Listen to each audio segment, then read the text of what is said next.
i30N prototype, new hot hatch driven.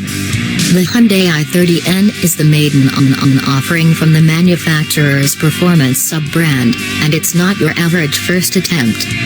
Hot hatches may come and go, each one a potential reason to celebrate or regret, but the launch of a new dynasty of them, backed by one of the world's largest car makers, is quite an occasion. And a brand new performance sub-brand is exactly what Hyundai is about to give us. Hyundai has been involved in WRC rallying for the last 4 years and has been offering R5 customer rally cars for the last 3. Next year, it will branch out into customer circuit racing, too. Slowly but surely, it has been building a presence in the European motorsport scene, and it's almost ready to launch its first proper performance road car with which to tempt race and rally fans to invest in a bit of the technology and expertise they see each weekend. This fast and exciting new breed of driver's car will come with a capital N in the model name. N stands for Nürburgring, where Hyundai's new performance car team bases its European development projects, and also for Nijmegen, Hyundai's vast R&D hub back on its home turf. It was to the former where we were invited to get Autocar's very first taste of what a performance Hyundai might be like to drive, in the form of a disguised prototype version of the new i30N hot hatchback, which is due on the market late this year. Hyundai i30N, new car, new go faster brand name. Hyundai's N brand initiative was established in October 2015, a few months after the arrival of former BMW M Division engineering executive Albert Biermann at the Hyundai Kia Group. The N team now numbers some 120 employees globally, across design, engineering, testing and development departments. The man in charge at Hyundai's Nürburgring Test Center is Alexander Eichner, an engineer recruited by Biermann in 2016, whose CV includes lengthy stints working with McLaren, Mercedes-AMG and Porsche through the connections of his former employer, Bosch. Eichner is no novice. And for the last 15 months, he has been assembling an embryonic development team whose specialisms make them worthy of a cult 1980s American TV show.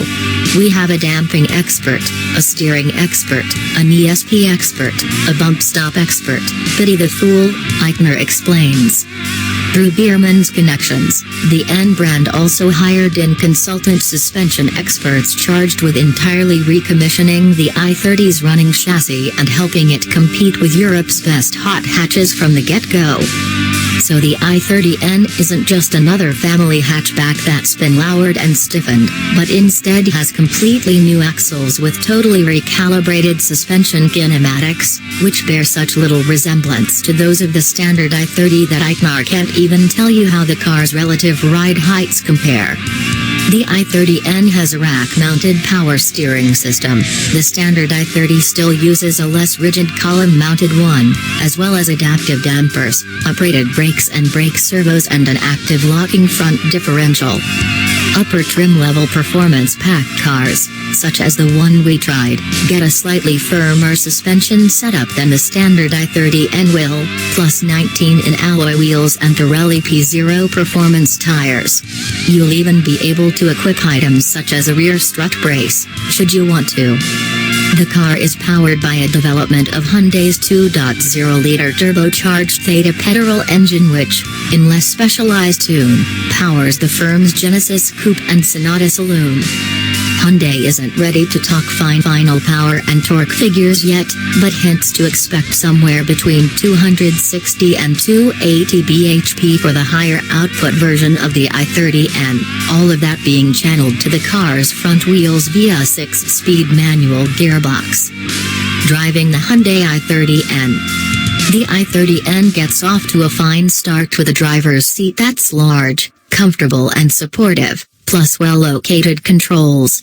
At idle, the engine sounds gently sporting, becoming more orally assertive as you cycle through the car's various drive modes. The angriest of them, N mode, not only puts the car's active exhaust into its noisiest setting but also sets the engine ECU to inject unburnt fuel into the exhaust on the overrun, making the twin tailpipes pop and crackle during fast upshifts. Hyundai, rather chuzzily, calls this tornado mode. It's nothing new, but it's a welcome extra layer of sonic drama that an otherwise slightly plain-sounding motor could certainly do with. As you move off, the car's feelsome, hefty, well-paced steering announces itself to your fingertips. This is a system plainly configured by people who understand how important it is that a hot hatchback's driver ever feels intimately in touch with its front contact patches.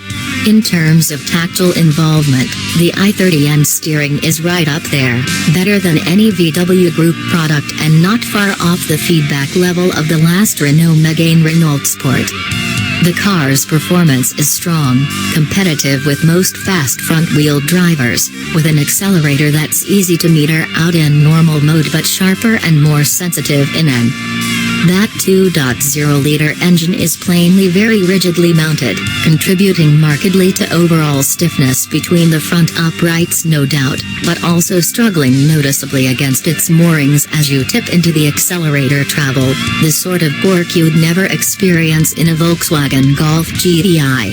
Hyundai says it benchmarked the MKV Golf GTI Club Sport quite closely, but in some ways the i30N conjures an even more hardcore sense of purpose than that car does. On smooth, fast, well-sited roads, the i30N handles for the most part as you'd want from it. Even in damp conditions, the level of grip is high and steering response is particularly good, that weight and feel in the rack allowing you to turn in confidently, and body control containing the car's mass very well. Handling isn't as adjustable or as playful at road speeds as some rivals, but it's still engaging.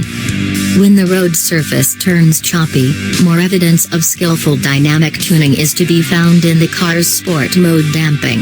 It keeps a very sophisticated sense of control over the car, allowing some ride compliance but preventing the body from heaving or deflecting, and maintaining an assured grip level at all times. In respect of its ride sophistication and its control feedback, the Hyundai i30N will surprise people. It's the exact opposite of what you expect it to be, given the number of wannabe performance car makers we've seen over the years fit powerful motors into cars that had little else of the special engineering needed to make them work. Eichner claims that if the chassis is so good that it feels like it could handle even more performance, that's just the consequence of a job thoroughly done rather than a promise of even quicker things to come. We'll see. But make no mistake about it, Hyundai is evidently very serious about its new performance ambitions, and about making a real, credible alternative driver's car that deserves same-sentence filling with the hot hatchbacks we all know. It'll take a while to build up the reputational equity needed to convince people to buy a Hyundai and instead of a Volkswagen or Peugeot GTI, a Seat Cupra, a Renault Sport or a Ford Street, of course. But in more ways than not, the hard work feels like it's already been done here. Hyundai i30N prototype. Location: Germany, on sale. November, price: £28,000, estate, engine. 4 cells, 1998cc, turbo, petrol, power. 270 bhp, approx, torque. DBC, gearbox. 6 SPD manual, curb weight. DBC, 0 to 62 miles per hour. Sub 6.5 seconds, estate, top speed. DBC, economy. DBC, CO2. TBC. Rivals: Seat Leon Cupra, Peugeot 308 MT.